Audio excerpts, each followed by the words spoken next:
तनु भी हूबहू अपनी माँ नेहा की तस्वीर थी। उसकी माँ नेहा की खूबसूरती की चर्चा दूर दूर तक होती थी। जब मैंने तनु को एक शादी में देखा तो मुझे नेहा की जवानी याद आ गई, जब वे पहली बार हमारे पड़ोस में नई नवेली दुल्हन बनकर आई थी।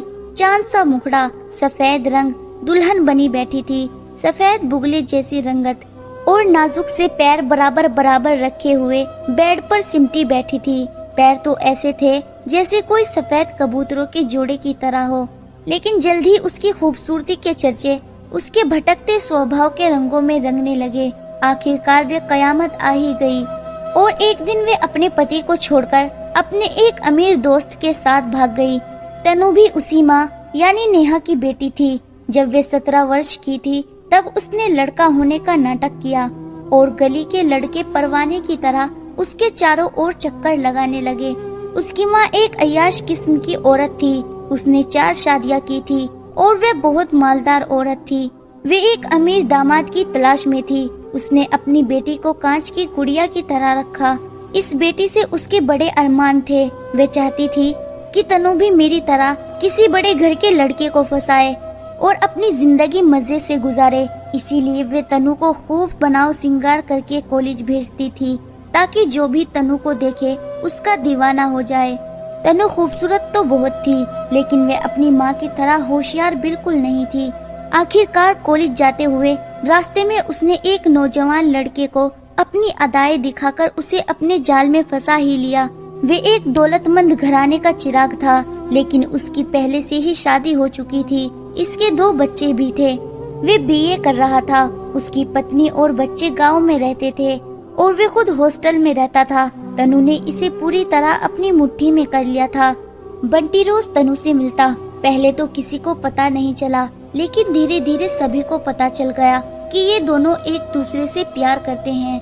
अब ना तो बंटी को जमाने का डर था, ना तनु को दुनिया की परवाह थी। दोनों खुलकर मिलने लगे बिना किसी के डर के। उड़ते उड़ते ये बात बंटी के घर पहुंच गई। बंटी के पिता ने सोचा, बेटा दिल बहला रहा है, शादी का बंधन अटूट होता है। आखिर अपने बच्चों और पत्नी को छोड़कर कहाँ जाएगा? सारे रास्ते तो बंद है। जब रस्सी अपने हाथों में है तो चिंता किस बात की। बंटी सच में तनु से प्यार करने लगा था। उसके मन में डर जरूर रहता था कि अगर वे तनु को नहीं अपना सका तो क्या होगा। वे उसे हमेशा के लिए अपनाना चाहता था। वे उससे शादी करना चाहता था, लेकिन मजबूर था। खानदानी बंदी से बहुत सख्त थी और वे अपने दिल पर काबू करना भी चाहता था। वे सोचने की कोशिश करता तो दिमाग चकराने लगता, जिसके कारण वे कोई फैसला न कर पाता था। और इधर तनु की जिद बढ़ती जा रही थी कि भगवान के लिए जल्दी करो, वरना मैं खुदकुशी कर लूंगी। मैं जहर खाकर मर जाऊंगी। मैं ये बदनामी और बर्दाश्त नहीं कर सकती। आखिरकार जब कोई रास्ता न मिला तो बंटी ने तनु को कह ही दिया कि मैं तुमसे जरूर शादी करूंगा। फिर बंटी ने तनु के आंसू साफ किए। वे खुश हो गई। वे खिल उठी थी। अब क्या गम था। पहले तनु समझती थी कि बंटी उससे सच्ची मोहब्बत नहीं करता।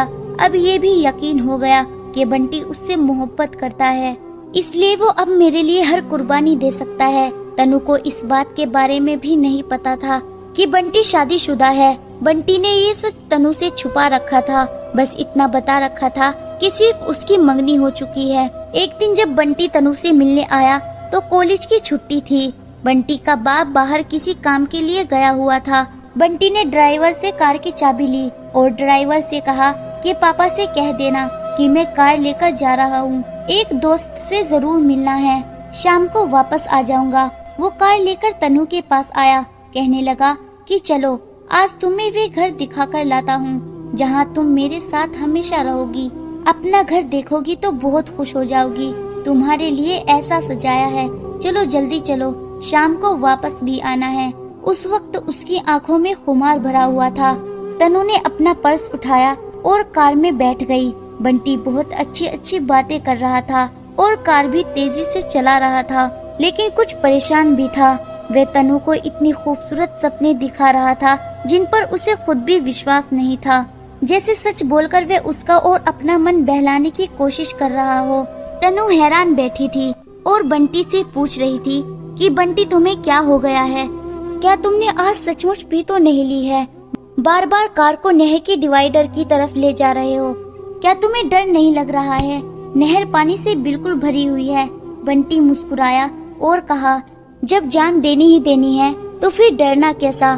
तुमने ही तो कहा था कि तुम्हारी जिंदगी मेरी है, तो बस जब ये मेरी ही है तो इतना क्यों संभाल कर रखती हो? अगर मेरे खातिर ये जिंदगी चली जाएगी तो क्या फर्क पड़ता है? तुमने ही तो कहा था कि तुम मुझसे प्यार करती हो और मोहब्बत कुर्बानियाँ मांगती है। तनु ने बंटी से कहा, तुमने ऐसी बातें तो कभी पहले नहीं की है। बंटी कहने लगा, मैं नशे में नहीं हूँ, तो फिर तुम ऐसी अजीब अजीब बातें क्यों कर रहे हो? ये मोहब्बत का खुमार है जिसमें इंसान डूबकर वे सब कर जाता है जो उसके दिल में होता है। हाँ, तुमको मुझ पर भरोसा नहीं है। ये कहते कहते बंटी के स्टीयरिंग पर हाथ बेकाबू होने लगे। कार पुल के ठीक बीच में झूलने लगी। सामने से कांस्टेबल ने आते हुए लड़की की चिल्लाने की आवाज़ सुनी, जो बंटी से कह रही थी, बंटी मुझे भगवान के लिए छोड़ दो। ये कैसा मजाक है? हम दोनों मर जाएंगे, मरेंगे तो साथ मरेंगे। क्या तुम मरने से डरती हो और कहती हो कि मैं तुमसे मोहब्बत करती हूँ और तुम्हारे लिए कुछ भी करने को तैयार हूँ? ये कहकर उसने कार की स्पीड और बढ़ा दी और फिर उससे कार कंट्रोल न हुई और कार पुल से लटकते हुए पानी में जा गिरी। कांस्टेबल चश्मदीद गवाह था। वे भागकर आया और उसने देखा कि लड़की पानी में डूबती जा रही थी।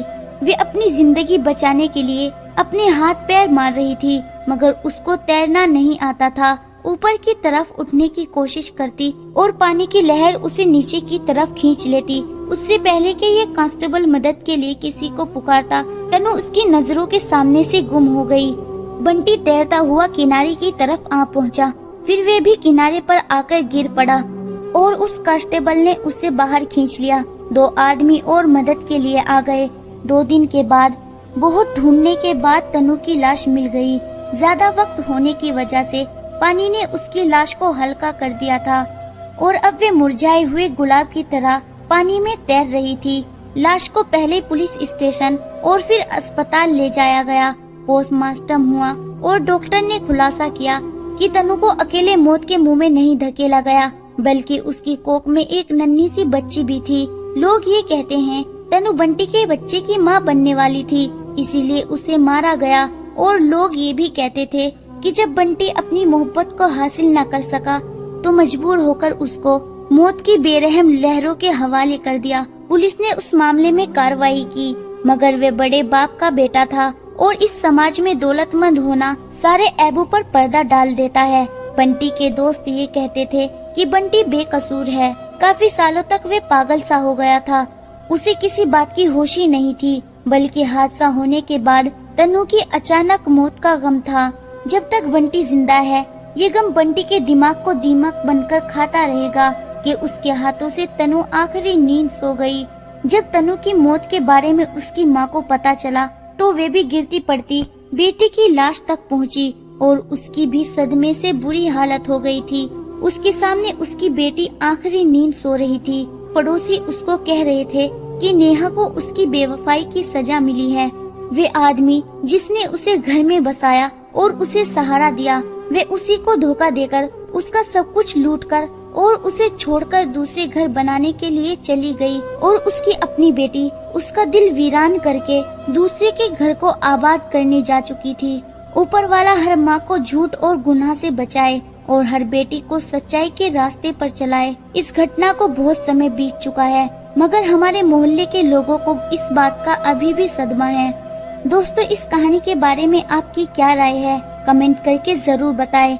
वीडियो को लाइक कर दीजिए और इसी तरह की कहानियाँ लगातार देखने और सुनने के लिए चैनल को सब्सक्राइब करके घंटी को दबाकर ऑल पर सेट कर लीजिए, ताकि आने वाली वीडियो का नोटिफिकेशन आपके पास तुरंत पहुँचे। मैं मिलती हूँ आपसे अगली वीडियो में। तब तक के लिए धन्यवाद।